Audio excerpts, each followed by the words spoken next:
Oi, pessoal, tudo bem? Meu nome é Afonso Menegola, eu sou cientista de dados e o nosso time preparou uma série de vídeos para explicar como aplicar Python dentro da Sul América. Nos últimos anos, as empresas como a Sul América, elas saíram de um ambiente on-premises para processamento de dados, onde que on-premises aqui é um servidor que ele está, uma máquina física, né, que ela está dentro da própria empresa, né, para fazer o processamento dos dados. Empresas como a Sul América saíram desse ambiente on-premises para ir para um ambiente de nuvem. Por quê? Porque daí toda essa infraestrutura que a gente teria que manter, né, com custo de hardware e com custo de manutenção, a gente deixa isso na mão de um provedor de nuvem. Dessa forma, a gente consegue evitar esse tipo de custo, fora algumas coisas em relação à segurança. Quando a gente vai para um ambiente de nuvem, a gente já tem uma camada de segurança já pronta, que o próprio provedor lhe fornece. E isso vocês sabem que é muito importante, né, em relação a vazamento de dados, muito importante da gente ter dentro das empresas. Aqui eu trago uma tabela para fazer uma comparação dos grandes players de nuvens do mercado. É a AWS, a Microsoft Azure e a Google Cloud Platform. O que eu quero mostrar aqui para vocês? Que cada uma das nuvens, ela tem a sua versão de um determinado produto. Então, se eu quero armazenar arquivos no Object Storage, por exemplo, na AWS, esse produto vai se chamar S3. Na Microsoft Azure, vai se chamar Block Blob. No GCP, vai se chamar Cloud Storage. A gente vai falar de Data Warehouse dentro da nuvem, então na AWS a gente chamaria o Redshift. Na Microsoft Azure, o SQL Warehouse. E no GCP, como vocês sabem, a gente tem o nosso BigQuery. Dentro da SUEAC, a gente utiliza a Google Cloud, dentro desse ambiente de analytics. Virtualmente, dentro da Google Cloud, a gente conseguiria fazer qualquer coisa, porque eles forneceram toda essa gama quase infinita de recursos, né, para a gente poder operacionalizar qualquer processo da Sul América, por exemplo. Mas qual foi o grande diferencial dessas nuvens? Elas não só disponibilizaram toda essa infraestrutura pronta para usar, que você só paga por uso, mas ela também deixou essa conexão com esses recursos muito facilitada. É fácil de tu conversar com esses recursos, é fácil de tu usar eles, inclusive, por exemplo, via Python. E como que eles fizeram isso, tá? Eles fizeram essas coisas via uma coisa chamada API, tá? Em que todas as nuvens elas funcionam dessa forma, tá? Ela passa por uma sequência de etapas. Primeiro, eu tenho que me autenticar com o meu usuário. Vocês têm um usuário Sul América, nome.sobrenome@sulamerica.com.br. E vocês vão ter acessos a um determinado recurso dentro da nuvem. Então, vocês têm que se logar, vocês têm que se autenticar com esse usuário. Depois que vocês se autenticaram, a Google ela vai retornar um código de autorização. Esse código de autorização, a gente pega um token. A Google ela vai enviar o token e a gente utiliza esse token para chamar o recurso. Aí você se pergunta, Afonso, você disse que era fácil, isso aqui está muito complicado. Aí é que está a grande questão. As próprias nuvens, os próprios provedores, eles fornecem bibliotecas Python para abstrair toda essa dificuldade que eu acabei de mostrar para vocês, tá bom? Todas essas etapas. Então, se eu quero me conectar com o BigQuery, por exemplo, eu vou ter uma biblioteca Python desenvolvida pela Google, tá? É o Google Cloud BigQuery. E aqui, com o QR Code, vocês podem acessar diretamente a documentação dessa biblioteca. Da mesma forma, vai existir uma biblioteca para o storage, se eu quero me comunicar com o storage, e se eu quero rodar alguma coisa de visão computacional da Google, por exemplo, eu posso usar o Google Cloud Vision. Então, essa é a coisa que eu quero falar para vocês. Assim como a gente usa pandas para manipular dados, a gente utiliza o Google Cloud BigQuery para rodar uma query no BigQuery, entendeu? Então, já existem bibliotecas prontas, ferramentas prontas.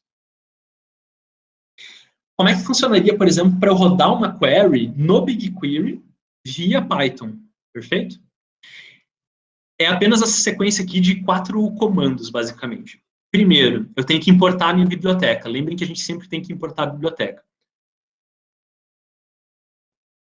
From google.cloud, import BigQuery. Importei a minha biblioteca BigQuery. O que eu faço? Eu pego o BigQuery, a biblioteca, eu chamo .client. E aqui eu estou fazendo todos aqueles passos que eu mostrei para vocês naquele desenho de APIs, tá bom? Então, aqui eu estou fazendo a minha conexão com um cliente do BigQuery.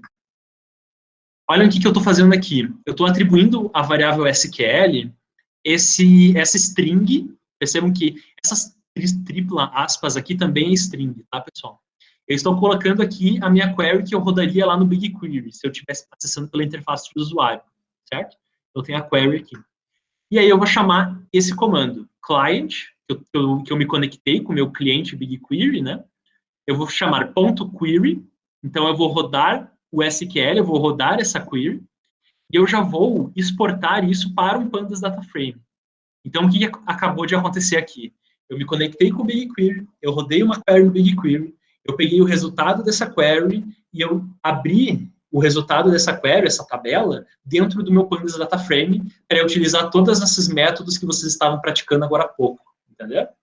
Então, é muito fácil de se conectar, pegar um dado do BigQuery e voltar com um dado para manipular ele via Python, tá bom?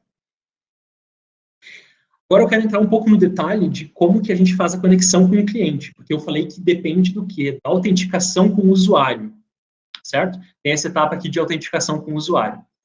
Então, eu vou contar para vocês uma historinha. Vamos supor o seguinte, que eu peço para cada um de vocês fazer um script.py. Esse script aqui, que ele faz essa sequência de etapas. Cria um cliente BigQuery, autenticado com a sua conta de usuário, extrai os dados do BigQuery, manipula os dados e registra os dados manipulados em um outro recurso da Google, que é o Google Cloud Storage. E vocês vão escrever um script Python que faz isso, beleza? Eu falei para vocês se conectarem com uma conta de usuário. A conta de usuário de vocês, ela é desse tipo, nome.sobrenome@sulamerica.com.br. E vocês teriam esses acessos, leitura BigQuery e leitura escrita storage, tá? Como que vocês se conectariam com a conta de usuário? Aí é para isso que serve essa parte aqui da autenticação com conta do usuário do workshop Python de vocês, do notebook de vocês. Vocês poderiam rodar esse comando dentro do notebook de vocês, tá bom? Para se autenticar com o seu usuário. Chama ponto de exclamação, gcloud auth login. Quando vocês rodam isso, olha o que acontece.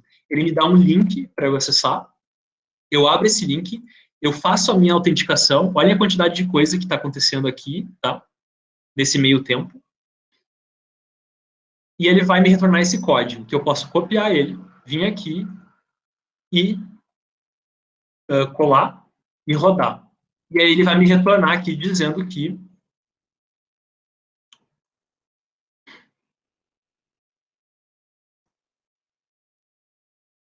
eu me loguei. Perfeito? Então, o que acontece? Depois que eu rodei esse comando, tudo que eu rodar depois, eu já vou estar autenticado com a minha conta da Sul América. Então, eu não vou precisar me preocupar, né, com toda essa questão de segurança, etc. Eu vou me autenticar com o meu usuário e as permissões que eu tenho como usuário, eu vou conseguir rodar dentro de um script Python, tá bom?